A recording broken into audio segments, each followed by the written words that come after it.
Welcome, everybody. It's time to grab your board and catch a wave as we ride out into the surf in our latest sales pipeline with our host. No guest host today. I feel privileged. It's the real Matt Hines today here. I know. It's been a long time. How you doing, Paul? I'm doing good here. We've missed you. Oh, I've missed the show.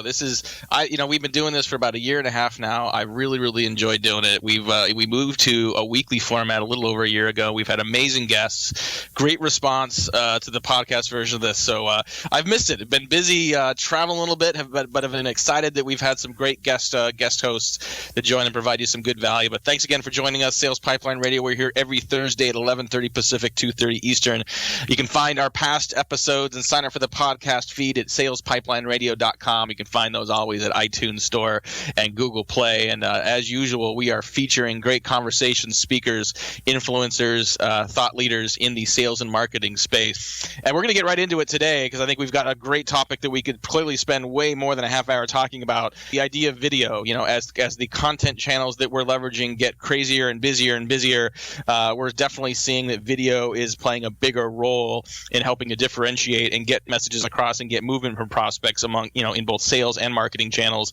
And with us to talk more about that today is Caren from Brightcove. And Caren Cioffi, she is the EVP and GM of Enterprise Digital Marketing Business for Brightcove, which is a leader, not just because they said so, but Forrester Wave and Gartner Magic Quadrants have them as a leader in video content management and video platforms for sales and marketing. Caren, thanks so much for joining us today. It's great to be on, Matt. And like I said, there's a lot of direction we could take this. You and I were chatting about this last night in terms of where we could go on this, but I'd love to sort of just get your feedback on, just content marketing in general and B2B video content and what you are seeing as a leader in the space. What are the trends you're seeing that are working particularly well for companies that are executing on this?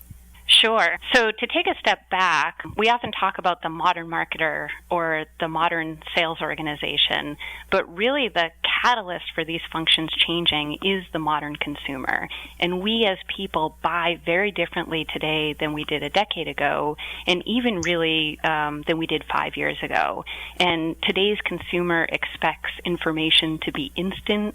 We expect information to be accessible wherever we are. We don't have to go somewhere to get it, but it comes to us. And so with that, information is everywhere today, and more content is being created, which is great on the one hand, but unfortunately that results in a lot of noise, and it's increasingly difficult to reach through that noise. And what's great about video is video really helps you cut through that noise. And the primary reason for that is video allows us to connect on an emotional level in a way that text simply cannot. And because of that, we're seeing more and more marketing leaders and sales leaders kind of leverage video across the entire customer journey to really reach their prospects and buyers in an authentic and a human way that really helps drive business. Is there a difference in the way people think about video across sales and marketing, or are you seeing more people sort of integrate their approach with sort of a common, consistent approach to that sort of singular buyer's journey? Sure. So that's the great part about video is it really does cut across every stage of the journey, from awareness, of course, to engagement, conversion, retention, loyalty, and advocacy. And the best video marketers are incorporating video through that entire stage. Of course, many companies are really just getting started on their journey with video, but what we're seeing is companies who leverage video through their campaigns see a lift across the board. If you incorporate video into email, you see a lift in click-through rates and engagement with your email. If you incorporate video in your landing page, you see conversions go up. If you incorporate video in social marketing, you see results increase. So really, that's the great part, is video truly is the most effective form of digital communication that the world has ever known.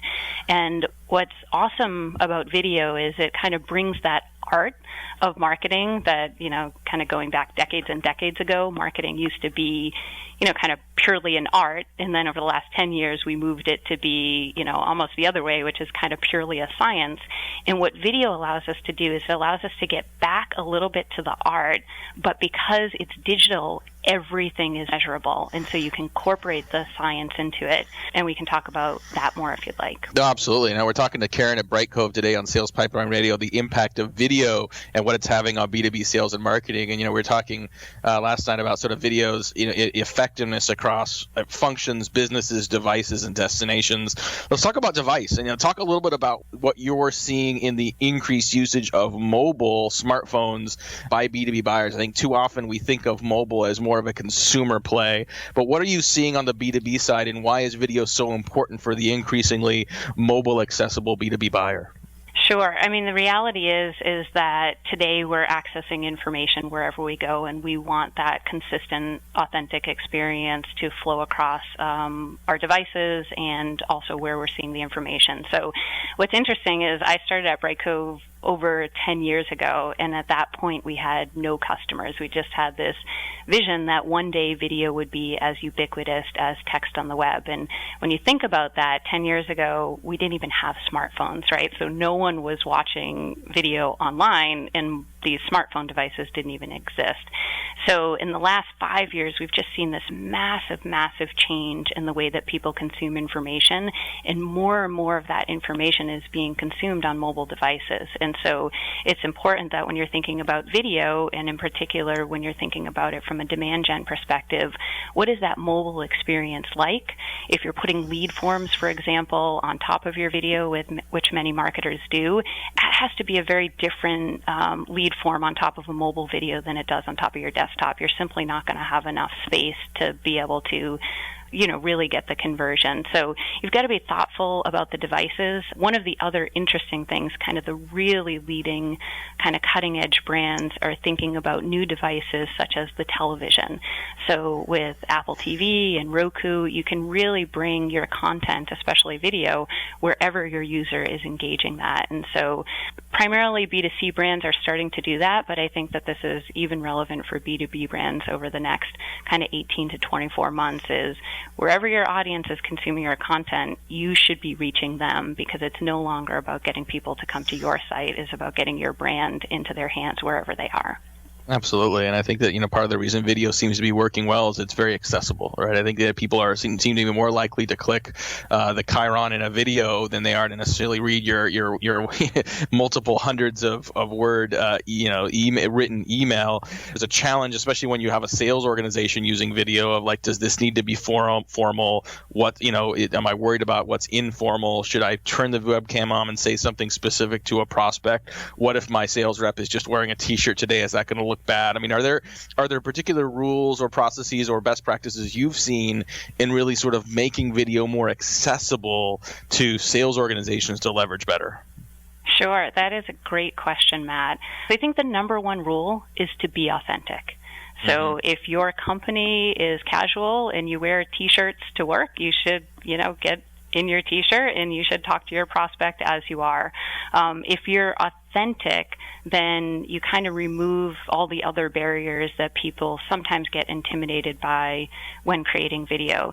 The other point, or the other tip I would have, is leverage the opportunities where creating video is really natural and easy. So for a sales organization, if you have a sales kickoff and you have your account management and your field organization getting together, just schedule 5-minute slots where you can capture each of your kind of sales reps on video, and then that can be used in a variety of campaigns. So one of the great campaigns we've actually done at Brightcove is kind of Meet Your Account Manager and Meet Your Account Director campaign.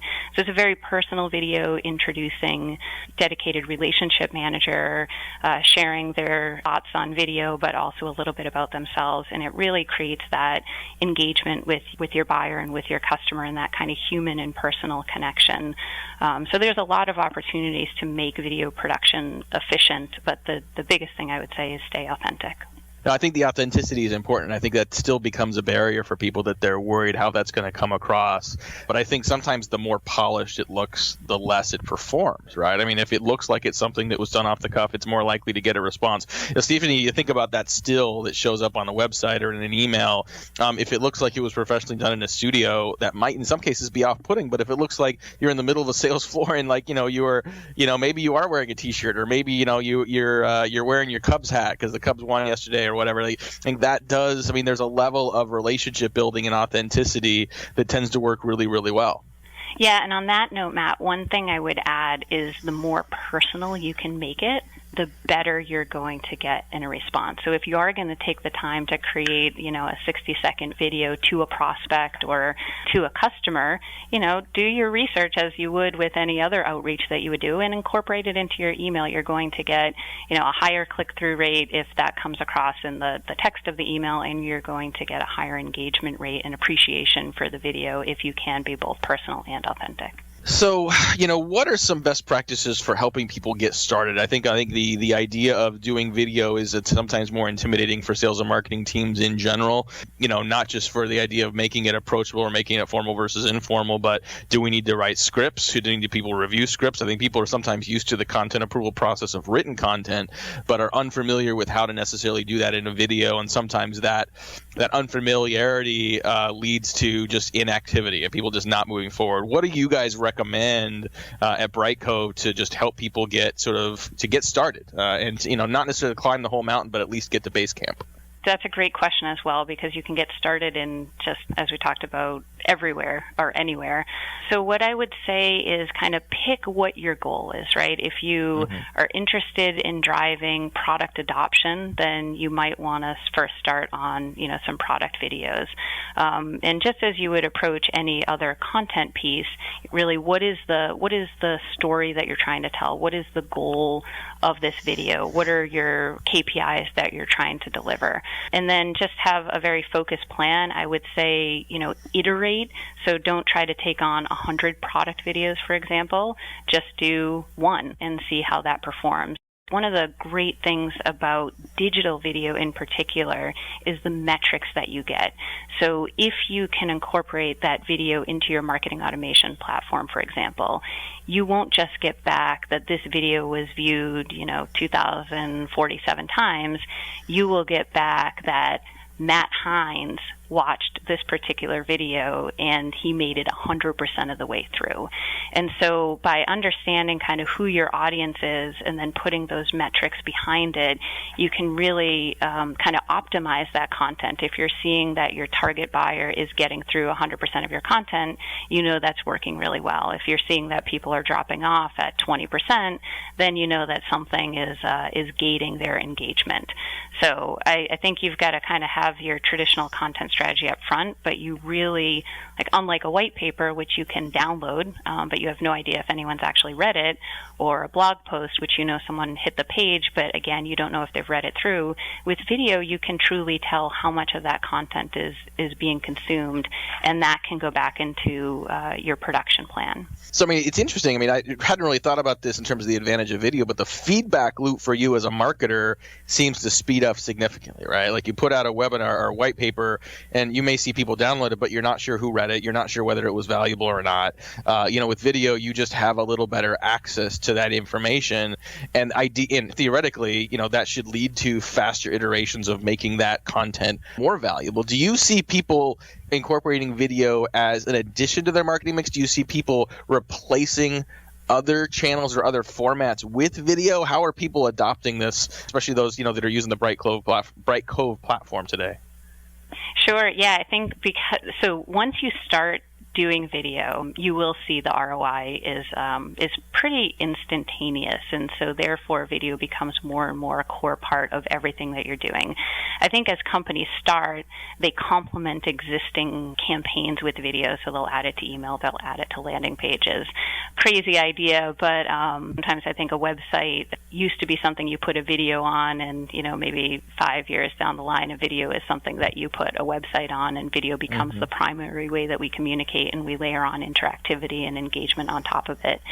So I do see more and more companies really making video a central piece of everything that they're doing, because once you have that video content, you really have all your other content, right? You have your story, you have your images, you have the ability to create a blog post. So if you think about starting with a video, you actually have multiple other pieces of content that you can leverage from there. Cool. I think the other thing I think about when I think of video is your ability to leverage leverage the channel to get access and response from audiences you haven't been able to maybe with other digital formats and with email and more traditional communication channels. I've seen that particularly work with executive audiences. If you're trying to get engaged with C-level, I mean, you can't put a 30-minute video in front of them and hope that's going to work. But what are you seeing working, particularly with some of those more elusive audiences, those more senior audiences? Is video working with that audience? And if so, what are the formats? What are sort of the tricks and best practices to making it work particularly well? With reaching C-level audiences? Yeah, I think that what I've seen is that you've got a C-level audience is a lot less likely to respond to email, to the written format. Curious, what you're seeing with executives, and if you're seeing kind of what we're seeing is that you've got a sort of more C-level audience, a little more receptive to short form videos than they were to just simply written emails. Yes, so I think that that's a great point, which is, first of all, it does have to be short form, so I would not recommend sending a 30-minute webinar to a C-level executive and expecting them to budget the time to watch that as a cold prospect email. So I think that's where kind of if you put that extra level of investment up front and create, a very impactful message in, 60 seconds or less that is very relevant to their business, is very relevant to what they care about and driving results, you are going to see some pretty awesome engagement, kind of incorporating that through all the ways that you can reach executives, whether that's email, but also social and, sending people a message. I think that people really do respond to that extra effort that you're putting into the outreach versus, just something that's quick and easy, getting text. It also, I would flip it around a little bit in terms of C-level executives communicating out to the customer base. I think that's a really powerful way of communication for B2B companies in particular. So I would encourage our B2B kind of organizations to have a quarterly video from the CEO of your company and send that out to all of your customers, and have your CEO talk about the vision, talk about the product innovation, talk about the commitment that you have to your customer base and how you're helping them to succeed. And again, what's really awesome for the C-level executive who's sending that out is they can actually see the individuals that's viewing their content, how much of the content is viewed, and what companies, what customers are engaged. Awesome. We're going to take a quick break, pay a couple bills. We'll be right back with Sales Pipeline Radio, more with Caren at Brightcove, more on video marketing. This is Ben, Sales Pipeline Radio. In a world where the speed of innovation and change in B2B marketing has never been greater, the only thing bigger is the need for clarity, for a blueprint, for a guide to what's really working and how to apply it specifically to increase sales pipeline growth, velocity, and conversion. That's what you'll find in the Modern Marketer's Field Guide. Download it free at HeinzMarketing.com. It encompasses the entire sales and marketing pipeline, but in quick bursts with lots of specific, actionable ideas, strategies, and tactics you can put to work right away.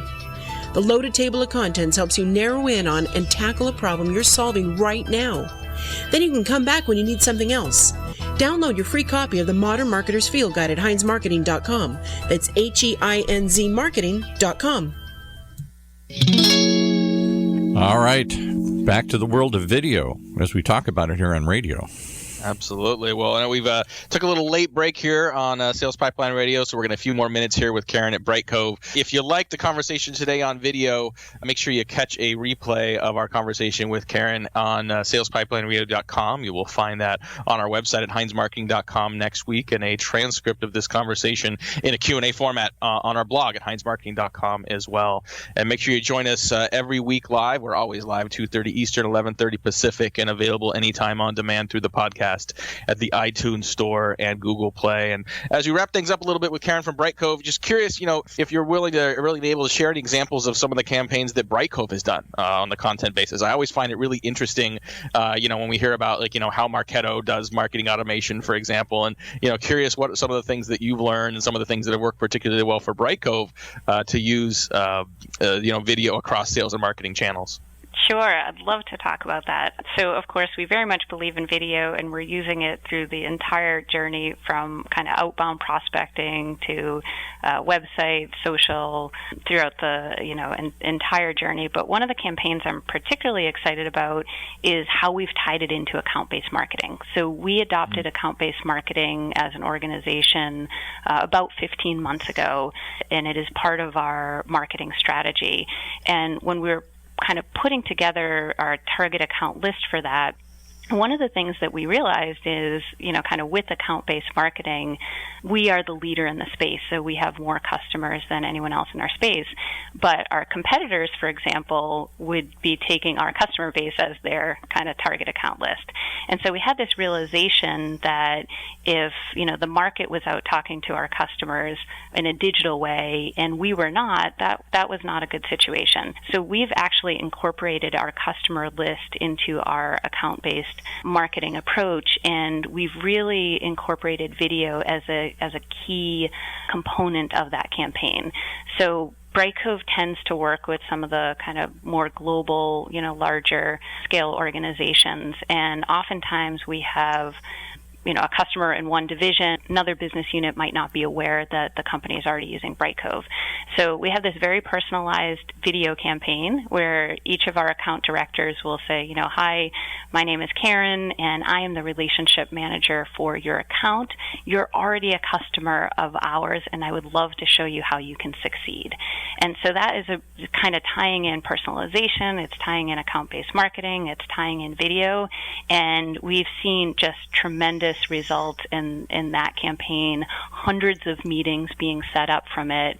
On the email side, we've had open rates of more than 200%, but people are so impressed by the experience that they're opening it over and over again and they're forwarding it to people. And so that's just been really encouraging for our own business and also inspiring for what it can do for the market as well. Yeah, that's a great example. And I think, when you incorporate this into ABM, I think it really reinforces the value of thinking about those coordinated plays. That, video doesn't need to be a channel in and of itself. It doesn't need to be isolated. Maybe talk a little more about sort of why it's so important to integrate your channel approach. Integrating sales and marketing efforts is hard enough, but sometimes just integrating marketing channels, so what you're doing in email versus social versus video, can be complicated in a large organization that sometimes is set up in silos. Why is it so important to not just leverage video, but to sequence it and integrate it into a coordinated approach to marketing? And that is a great question, and the best marketers are doing just that.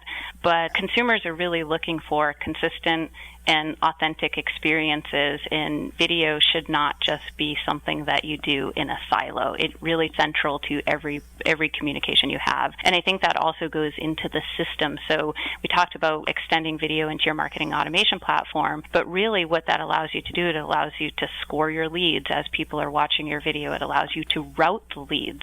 So if you're seeing 100% of a video watched, you can set up a task for a salesperson to follow right up. It allows you to do more content nurturing, and it also should be integrated into your CMS, your experience manager. So as you're putting together your web page, you're thinking, okay, I want to incorporate video into this. Sometimes video investments get started as a silo because you have someone who's kind of forward thinking in an organization and wants to move the organization, into adopting video. But the best marketers incorporating across every single campaign, and it really becomes not something that you add on, but actually something that you start with that is central to everything that you do. So wrapping up here with Caren from Brightcove, really enjoying this conversation on video marketing and just video's impact on B2B sales and marketing overall. Such a great opportunity for so many marketers that aren't leveraging it today. But, I want to ask you the proverbial look into the crystal ball in the future. We are still, feels like, early in the adoption curve for truly integrated and planned out video strategy for B2B sales and marketing professionals. But where do you see this going? Do you see video continuing to sort of increase in presence in the communication mix? Do you see it going in a different direction? Or, where do you see from your seat where you're immersed in this business on a regular basis? Where are we going from here? Sure. Yeah, there's no slowing down. We are definitely accelerating. I think the trend that we're seeing is once companies adopt video for one use case, whether it's marketing, whether it's sales, they see the effectiveness. So we're seeing more and more of our customers and brands generally extending that to every digital touch point. So extending that internally inside organizations, across every function, and really leveraging the most powerful form of digital communication we have. The other trend that I'm seeing is really thinking about the video entire experience. So not just what's in the player itself, but what is surrounding that player. So as you're watching a video, if you're talking about a product, you can actually have a dynamic call to action outside the video player. So it could be a call to action to download that white paper. It could certainly be on top of the video player, but really thinking about the entire page experience that the consumer is engaged with and how to tie those pieces that normally would be not video into the video itself is something that we're seeing the kind of best marketers doing. That's awesome. Well, I mean, clearly a lot of room to grow, a lot of opportunities ahead, and super exciting to see where video and B2B goes from this point forward. So if you want to learn more about video marketing, I definitely encourage you to check out brightcove.com. They have a ton of great content, some best practice guides. Got a great blog. They've got a bunch of great resources to help you get better and thinking about what your video strategy should be and getting on board. Want to thank Caren from Brightcove for joining us today and sharing such great insights. Again, you can catch a replay of today's conversation with Caren on Sales Pipeline Radio and via our podcast at iTunes Store and Google Play. Join us next week on Sales Pipeline Radio at 2:30 Eastern, 11:30 Pacific. We'll be featuring Martin Lindstrom talking about sales strategy, conversational selling, and we've got some great guests coming into May. We've got Jeb Blount from Sales Gravy talking about fanatical prospecting. We've got Sangram from Terminus. We'll be sharing the latest from account-based marketing perspective. Paul Tashima from Nudge talking about the impact and importance of relationship building and modern relationship management as part of the sales pipeline. So lots of great conversations coming up. Hope you can join us as we head into May and start to head into the summer season as well. Thanks very much for joining us today. This is Matt Hines, and this has been Sales Pipeline Radio. You've been listening to Sales Pipeline Radio, bringing the latest and greatest about how to build a pipeline, maintain it, grow it, manage it. From the folks at Matt Hines Marketing.